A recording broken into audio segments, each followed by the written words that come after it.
One of my CEO clients was running a business doing over $50 million in revenue. When we met, though, he told me that he felt like he was drowning. At the time, he was working 60 to 80-hour weeks, yet it still felt like no matter what he did, he could never catch up. When we audited his time, what I uncovered was 80% of his days were reactive, where he was putting out fires, solving other people's problems, and working on tasks that shouldn't be done by a CEO. That meant the work that only he could do was getting barely any of his time or attention. To get this under control, I took him through 4 specific changes, and fast forward to today, and that CEO is now working less than 40 hours a week, with 95% of his time being spent proactively. And the business, it has plans in place to double in size again.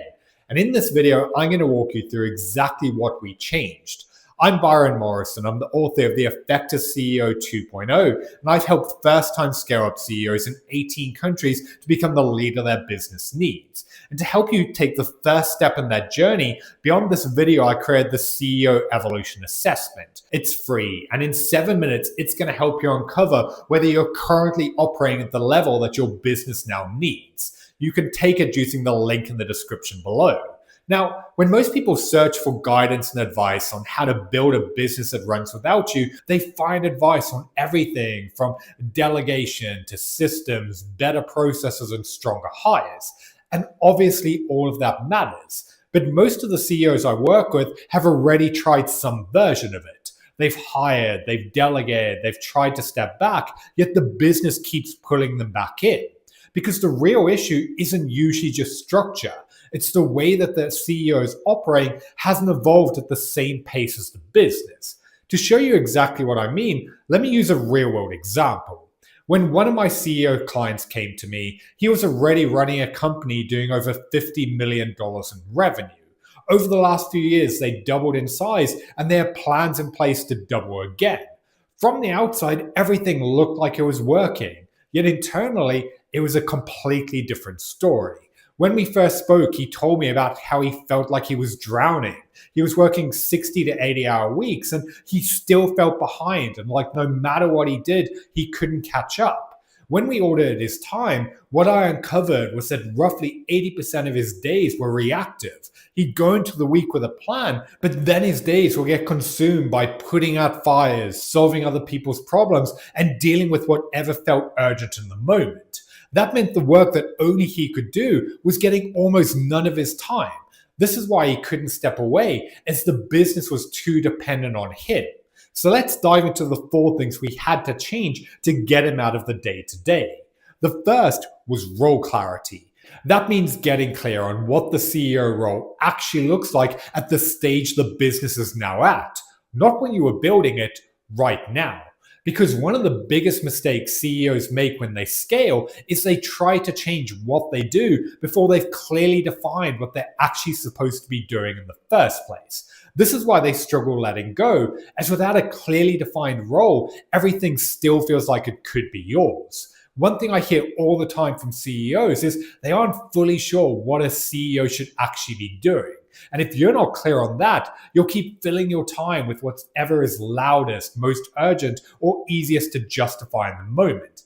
That's not a discipline problem, it's a role definition problem. That's why when I first started working with the CEO I mentioned, before we touched delegation, structure, or team dynamics, defining his role is where we had to start. We did that by answering 3 questions. Where does his time have the greatest impact? What can only be done by him, and what shouldn't be on his plate? Those 3 questions sound simple, but they're not. Because to answer them properly, you need to be clear on your vision, strategy, and where you want to take the business. Not only that, but answering them honestly also means that you need to confront how much of your time is spent in things you shouldn't be doing. Because if you're anything like the CEOs who come to me for help, then chances are if you look back on an average day or week, 60, 70, or maybe even upwards of 80% of your time will be on things you shouldn't be doing. And that doesn't just impact your revenue and growth. It directly influences your energy, state of mind, and every area of your life and business. By clearly defining your role, though, it will allow you to create a filter for everything you commit to and focus on going forward. And so when something lands on your plate, you'll be able to look at it through the lens of, is this genuinely work that the CEO should be doing and where your time has the greatest impact? Or are you getting pulled into it because it used to be part of your role, or someone is defaulting escalating it to you?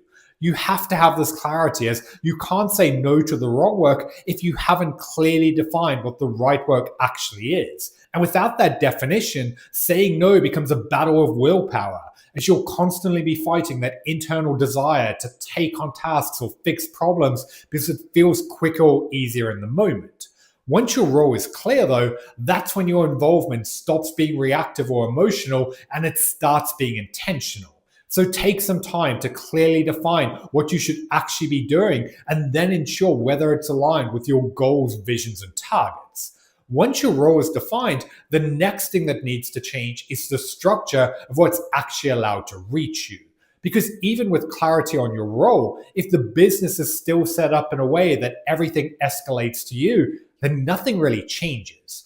This is where a lot of CEOs get frustrated, as even though they try to step back, they continue getting interrupted by the same questions and decisions that they shouldn't be involved in at this stage. This is generally the point where many overwhelmed CEOs convince themselves that stepping back doesn't work. But the problem usually isn't stepping back. The problem is that the business has been trained to route things through you. Every time you answered the question, fixed the problem, or made the decision because it felt quicker, you confirm that this is how things work. So the fix isn't to tell people to stop bringing things to you. The fix is decision architecture and ownership. When I'm coaching a CEO through this, what I get them to communicate to their team is that there are 3 types of decisions they need to be making. The first are the ones that are aligned to their role, which they just need to make as that's what they've been hired to do. The second are the ones that are still part of their role, but which have potential long-term consequences. For instance, dealing with a client issue. In this case, the CEO doesn't need to be involved, but they do need to know about it in case it comes up further down the line. So they just need to be informed about what happened. And the third is the decisions that either need to be made by those at the top or which need their direct input. Once these lines are clear, people stop escalating decisions they should be making themselves. That's why the next big shift we made with the CEO was getting very explicit about where decisions should live. And straight away, that reduced how much was unnecessary landing on him, as people felt empowered to own the responsibilities that actually came with their role. But there was another problem. Every time he tried to step back before, he would lose visibility. For the first few weeks, things would look fine, then something would surface that had been building in the background, and he'd get pulled straight back in. Only now, because it had been several weeks, it was now a far bigger issue than it would have been if he'd known about it earlier. I found this is one of the biggest reasons CEOs struggle to trust stepping back, as in the back of their mind is that anxious feeling about what's falling apart now that they're not involved. That's why with that CEO, we solved this problem by using a short memo. What he got his team to do was every single Friday, they would complete a short report answering 6 questions. The questions were, what happened over the last 7 days? What challenges came up? What isn't working? What did the CEO need to be aware of? What help and support did they need? And what was their focus for the next 7 days? That meant that he could spend 15 minutes getting a top-level view of the business and exactly what was happening. This isn't micromanaging. If anything, it's the opposite, as it's a transfer of clarity that puts the CEO at ease about what's happening in every area of the business. And that's the key, because if you want a business that runs without you, you need less unnecessary involvement and better visibility at the right level. Without both, CEOs either stay over-involved or they step back and things fall apart until they get pulled back in. Another benefit of these memos is it allowed him to use those insights to properly prepare for his senior leadership team meetings on Mondays. Doing so meant he could then intentionally provide direction and guidance on the actual issues that he knew his team were facing. Because what you've got to remember is that a huge part of your responsibilities as CEO is to remove the bottlenecks and roadblocks that are in the way of what your team needs to do. That's why this memo is so effective, as it forces your team to slow down, look at their actual situation, and then feed back. And then you can use those insights to support them if and when needed. If you want to implement this yourself, then what I've done to make it easier is I create a report template and short guide around the 6 questions that we used in order to create that memo. You can download it for free using the link in the description. The third thing that needs to change is what your team is actually accountable for. Because delegating tasks is not the same as building people who can lead without you in the room. I see this mistake all the time with CEOs who say that they've delegated, but in reality, they've just passed on work while still carrying the outcome mentally themselves. And because they haven't let go of ownership, they find themselves checking in or making themselves available to step in the moment a challenge arises. The problem with people knowing you'll get involved if things get hard enough is they stop fully owning what they're supposed to do. Real ownership, though, means people are clear on what success looks like, what standards are expected, when it needs to happen by, and who is accountable if it doesn't. And it means that you stop letting people bring you half-formed problems. Fixing this comes from setting the right expectations, as well as pushing back on people to figure out solutions to problems that they should own. One of my favorite strategies to do that is called the 1-3-1. Because I find with a lot of CEOs, when someone comes to them with a problem, their immediate reaction is to become the hero or fixer, where they'll talk it through or take over solving it. The 1-3-1, though, is an easy solution to that, as when someone comes to you with one problem, what you need to do is push back on them and say they need to go find 3 potential solutions. Whether that means researching it, speaking to the team, or doing whatever else they need to do to figure it out. Then based on their findings, they need to come back to you with one suggested solution. It works because it forces people to think for themselves instead of just handing the problem straight to you. And over time, what you'll find is they stop defaulting to escalation and they start coming to you with solutions as they know that you're going to push it straight back. Now, just to warn you up front though, there is a part of the shift that initially feels uncomfortable. Because at first, there's usually a phase where things feel slower. That's because when you stop carrying everything by default, other people have to build the judgment and the confidence that they should have been building all along. And when that's happening, the temptation in that phase is to step back in and to solve it yourself. But every time you do that, you confirm that ownership isn't real and that if things get messy enough, you'll come back in and carry it yourself. And if you keep doing that, the business will never develop beyond needing you. That's why this isn't just about setting boundaries with other people. It's about setting boundaries with yourself and what you allow yourself to get involved in. Because your job is not to be the fixer who has or finds all the answers. Your job is to build a team and a leadership layer that can solve more without you being in the middle of it. And when that happens, that's when the business starts moving without you needing to push it every step of the way. And if you're watching this and already seeing yourself in it, then as a next step, make sure you take the CEO Evolution Assessment. You can find it using the link in the description, and it's going to show you whether the way you're currently operating has evolved at the same pace as the business, along with what needs to change first. Now, here's the part that almost nobody talks about. And it's also the reason so many overwhelmed CEOs rebuild the same patterns and problems over and over again, even after they've put the right structure in place. Because you can define your role, build decision architecture, develop the team, and create proper accountability. And then 6 weeks later, you find yourself right back in the middle of everything. Not because the changes weren't real or you didn't approach implementing them the right way, but because part of you is still wired to go back into the weeds. Because you may have stepped back, but then a problem comes up and part of you thinks that you should just handle it. Or a decision will land on your desk and it'll feel quicker just to make it yourself. Or you'll see someone struggling, so stepping in feels like the right thing to do. In the moment, none of this feels like self-sabotage. If anything, it feels like being a good leader. But all it's doing is further training the business around your involvement. This was the hardest part of the work that we did with the CEO that I mentioned, because for years, his identity had been built around being the doer, the one who could solve things, who could carry pressure and outwork everyone around him. His ability to grind and get things done was what built the business in the first place. And it's also why he formed the identity and the belief around that that's what it takes to be successful.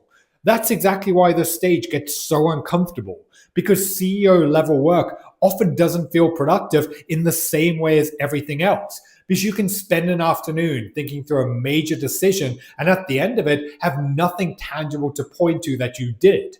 No tasks ticked off, no clear deliverable, nothing you can show anyone, yet that decision can impact every area of the company for years to come. Or you can spend a morning mapping out strategy, which could alter the direction of the business and it could align your team's focus for the next quarter. And yet, it doesn't feel like you were working, as there's no immediate proof for what you did. And this is why so many CEOs feel guilty for doing this work and like they should be doing something else, even though this is where their time has the greatest impact. And because of those feelings of discomfort, they throw themselves back into the weeds where they feel useful. Not because the weeds needs them, but because being there feels safe. After all, operational work feels productive as it gives immediate feedback. So it gives you that feeling that you're adding value, but at the stage, that becomes one of the most expensive traps that you can be in. Because the business doesn't need more of you being in the weeds, it needs more of you doing the work that only you can do. That comes in the form of setting direction, making the right decisions, building the leadership capacity around you, and seeing further ahead than everyone else. And here's the thing. Until that dual identity shifts and until you stop measuring your value by what you did and you start measuring it by what you move forward, the first three areas of this will only hold for so long because part of you will keep recreating the same dependency, or you'll keep getting in your own way and throwing yourself back into the chaos where you feel safe, as you'll feel that internal resistance against the work that you should actually be doing. This is exactly what I help CEOs with inside the Evolve CEO program, where our focus is on upgrading the way you think, lead, and operate so that you can lead at the level your business now demands. Because the CEO who finally builds a business that runs without them isn't the one who just gets the right systems in place. It's the one who genuinely stops seeing their value as being in everything. So going back to the CEO I mentioned earlier, after making these shifts, if we fast forward to today, instead of working 60 to 80 hours, he's now doing under 40. And despite the drop in hours, he's found his productivity has actually increased, as his time is going to the things that truly matter. When we last audited his time, what we found is that instead of 80% of it being reactive, 90% of it is now proactive and being spent on the things that only he can do. Meaning instead of spending his days putting out fires and solving other people's problems, he's driving the vision, keeping the strategy aligned, closing deals, and making decisions only he can make. And by ensuring the business is no longer dependent on him, he's finally got his life and freedom back. When he's off, he's no longer attached to his phone or thinking about work. He's actually present in a way he wasn't before. So he's reconnected with his wife, he's able to be around for his kids, and he's able to finally make his health a priority. All of which means he's actually able to show up better in the business as well, as his energy and focus is back rather than him just running on fumes and trying to get through the week. That's what changes when the business stops depending on you in the wrong ways. And he's not unusual. This is the same pattern I see with CEOs who feel trapped in the business they built. Not because they aren't capable, but because the business has outgrown the way that they're operating inside of it. So if you want to build a business that genuinely runs without you, here's what actually needs to change. First, define what the CEO role looks like for the stage the business is now at. Second, build the structure and visibility that stops everything rooting back through you. Third, build people who can own outcomes, not just complete tasks. And fourth, and most importantly, make the identity shift that stops pulling you back into the middle of everything. Because if you skip that last one, the first three are only going to hold for so long. Now, if you want to find out where the dependency is still forming in your business right now, then that's exactly what the CEO Evolution Assessment was designed to show you. It's free, and in 7 minutes, it's going to help you uncover whether the way you're currently operating has evolved at the same pace as your business and what's still keeping the business too dependent on you. And if you're running a scaling company, I personally review every submission and I send back a personalized breakdown of what stage you're at and what to address first. The link to take the assessment is in the description below. And if you have any questions or further thoughts on anything I shared in this video, then drop them in the comments below. And if this was useful, make sure you give it a like and hit the subscribe button, as every week I put out new videos on how to become a more effective CEO. I've been Byron Morrison. Thanks for watching, and I'll see you in the next video.